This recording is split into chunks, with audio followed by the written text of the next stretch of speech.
Hey everyone, welcome back to my channel. My name is Azizbek Rustami and I'm a first semester Daytona State nursing student.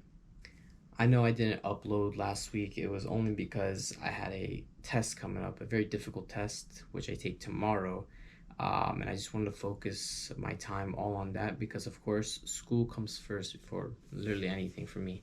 And I really needed to focus on this test also because we don't have a very long time frame. So we took a test 2 weeks ago, and now we're taking another test tomorrow.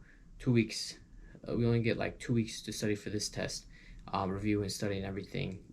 We usually have about three and a half weeks to study for a test. But this test, of course, we only have 2 weeks. We only had 2 weeks, and on top of that, we had a hurricane last week, which also set us back a little bit, but not too much. So we're already back on schedule. This week, actually today, we're having a speaker coming from Brooks Rehab at Halifax. I'm pretty sure it's the physical therapist that'll be coming in and going over speech. What else? He'll be going over strokes, aphasia, dysphagia, anything really related to strokes, seizures as well. And I hope to get some footage of that. But other than that, I'll just show you guys what will go on this week. How I upload my videos is that I'll record, for example, it's week 11. I'll record for week 11 and upload it on week 12 and keep on going, doing it like that. I really want to get some clips in today, what we go over in class with the physical therapist, as well as show my study habits. I want to touch upon that as well, and of course share my results with you guys and my experience with you guys for tomorrow's test. Tomorrow's test will be mainly based on culture, and sensation, lifespan, and of course abuse of children or elderly, mainly focus on that. Dysphagia. This is a big one. Who here has heard of dysphagia? Can you tell me what dysphagia is? Difficulty swallowing. Difficulty swallowing, yes. Exactly right. I heard that. Like 2 people, like, yes, I know what this is. I got this.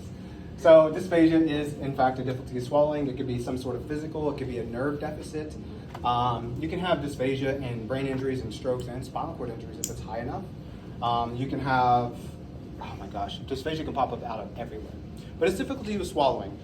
Now, I'm not even going to try to break it down, but there's like 3 or 4 types of dysphagia. Just know that there's a dysphagia in the oral area, there's a dysphagia in the pharyngeal area, and then there's a dysphagia in the esophageal area. This is Wernicke's. He doesn't understand what he's saying, he doesn't understand what she's saying. So she's a speech therapist talking with him, so she has a very good strategy on how to help with this.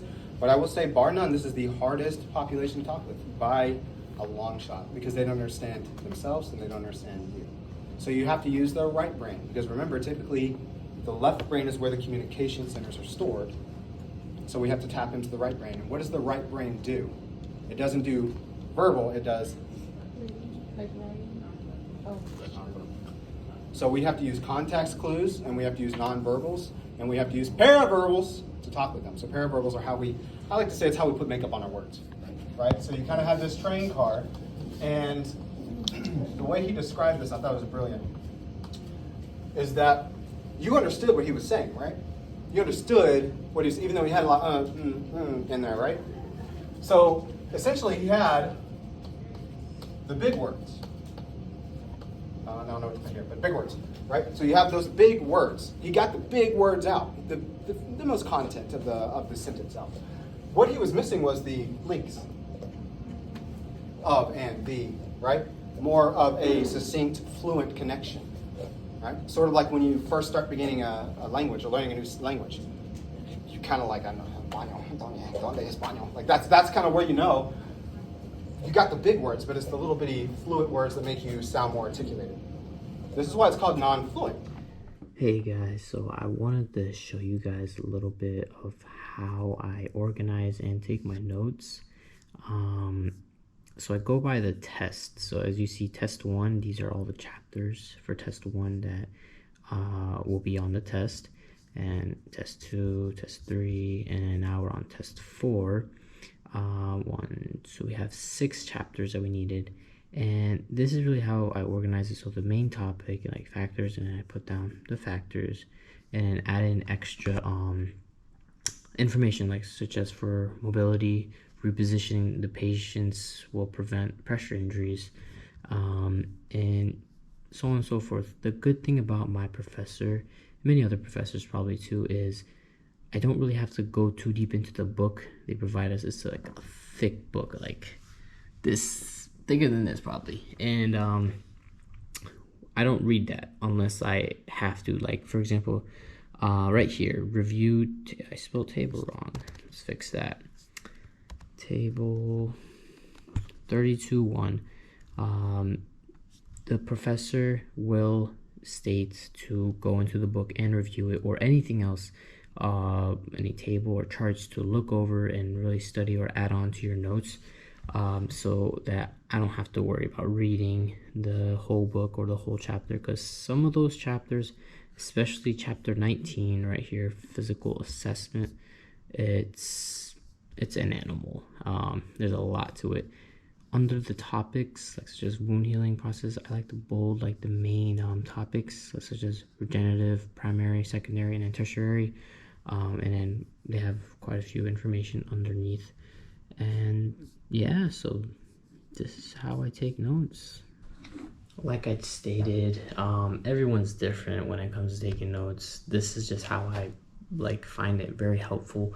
I can, if I'm looking up a certain word, I need to find definition for it, I quickly, do like the command F and find the word, and boom, I don't have to flip through pages trying to look at it, So this is very efficient for me and many other people. It's of course just preference.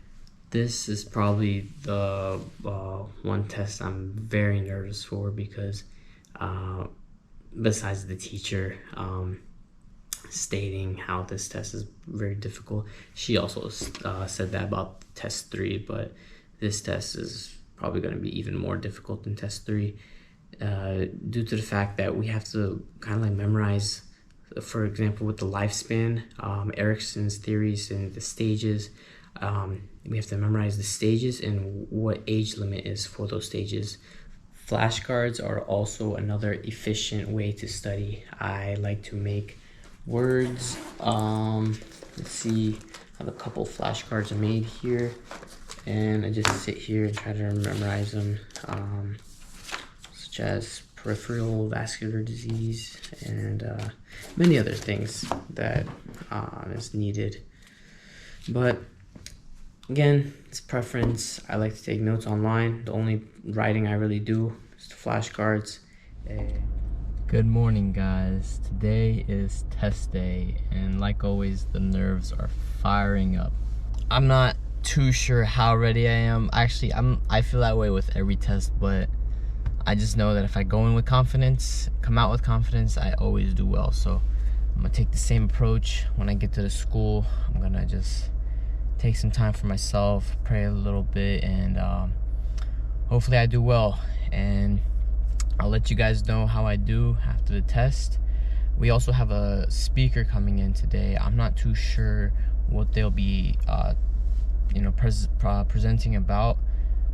If I can, I'll try to get some footage of that, but wish me luck, guys. Thank you. So test number 4, we just got our results, and I'm content with my score. I could have done better, but things happen. And one thing that really got me with this test was the medical terminology. I should have studied for that a bit more, and I will study for that. Now we have 2 more exams. We have test 5, and then we have final exam.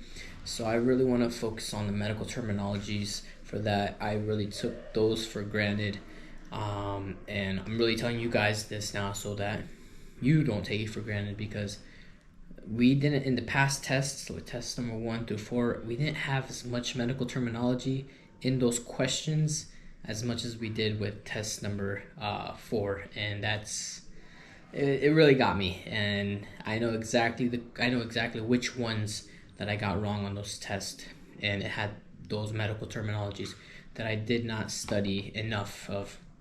I just looked over and just said, okay, I'm probably fine. And another mistake I did, and many other students do, is focus on like one chapter too much and just forget about the other ones, which is what I think I did.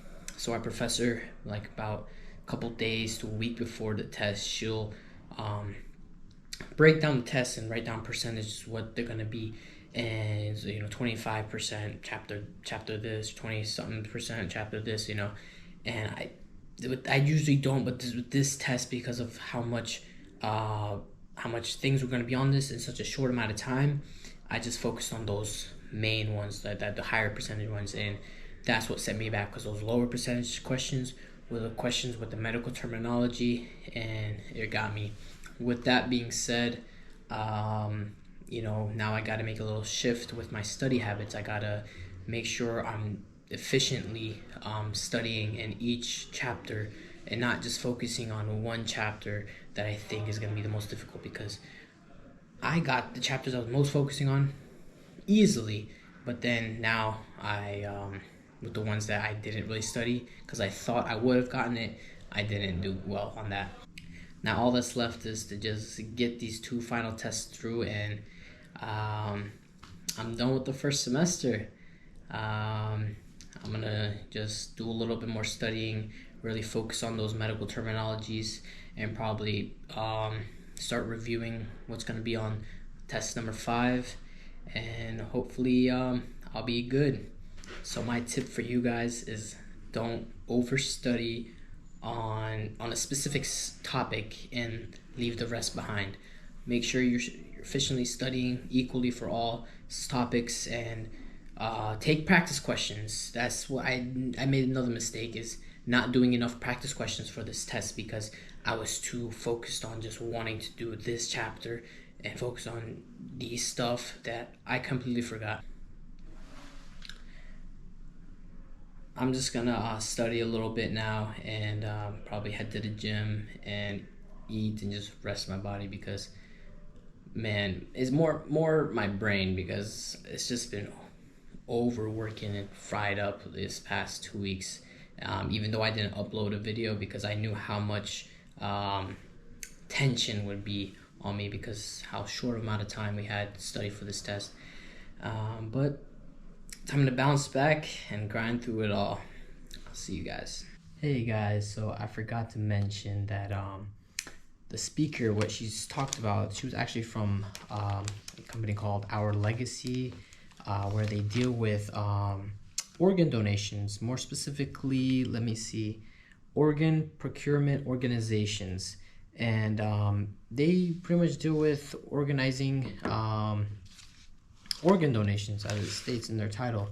They came through, she gave us a speech about it, about how there's 8 organs that can save someone's life, and it's mainly for people who are maybe have like a kidney failure or something like that, and the donor is on the verge of death, or just is probably got into a car accident and is pronounced brain dead, where they can now donate their organs if they've already registered, or if their family consents to it. They gave us this to register, but of course everything's online now and you can register.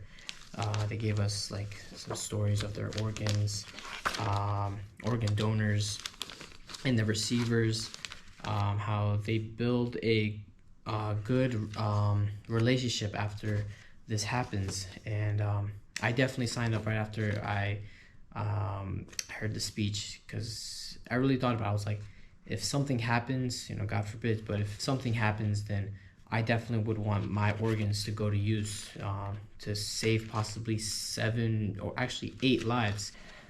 So I definitely recommend you guys to sign up and register. As you guys see, I'm wearing a pretty cozy thing right now with the beanie, but it got cold out of nowhere. I just came back from my my clinical, and It was cold, very cold. It was probably like 40s, high 30s this morning, and I, today was a good day as well. We did a couple of shots. I gave my first COVID-19 injection. It was a great experience, as well as a little scary because I thought I did something wrong from the amount of blood that came out of the client's arm. And then my professor, my instructor, just reassured me, said that it's okay, that he's on blood thinners, and I was like, ooh, all right. And came back to check on him about 15 minutes later, and he was doing perfectly fine. So I hope to share my experiences with you guys, but of course I can't really record them, but I can talk about them and tell you guys how it went. The clients at the nursing home, they're very delightful. I really enjoy working with them, and their willingness to have someone inject them for the first time of their life, because they're very supportive of nursing students and they want to see them improve and learn and move on with life, and that really makes me happy. Like today, one of the clients gave us a chocolate bar, and that really made me happy, because right after I gave him that injection, he was like, "You deserve this," and he gave it to me. I was like, made me feel good. But you're definitely gonna have your ups and downs, but those are the moments that really makes you enjoy nursing. The connections you make with other nursing students, and just overall the help you give to everyone. This week was pretty much like a chill week. We didn't really do anything too dramatic except for the shot today and then the test on the other day. But other than that, we're just slowly, coming to the end of the first semester. I'm definitely happy to be moving on successfully. I most likely won't be uploading next week due to Thanksgiving break and us not having anything or any school. But my next planned video is like a Q&A for 4th semester students. I've already wrote down a plan and have potential students that are interested in being a part of the video. So all I needed to do is just get in contact with them, send them over like questions so they have like a little head start of what's coming for them, the questions that are coming, and hope to upload that as my next video. I hope you guys enjoyed this week's video. Thank you so much for watching my videos and supporting my channel. Please leave a comment or suggestion of what I can improve or what you guys would like to see in the future, as well as give me some tips as well. I would definitely like to learn from them. And if this is content you guys enjoy seeing, please consider subscribing to my channel. Thank you guys for watching. I'll see you guys soon.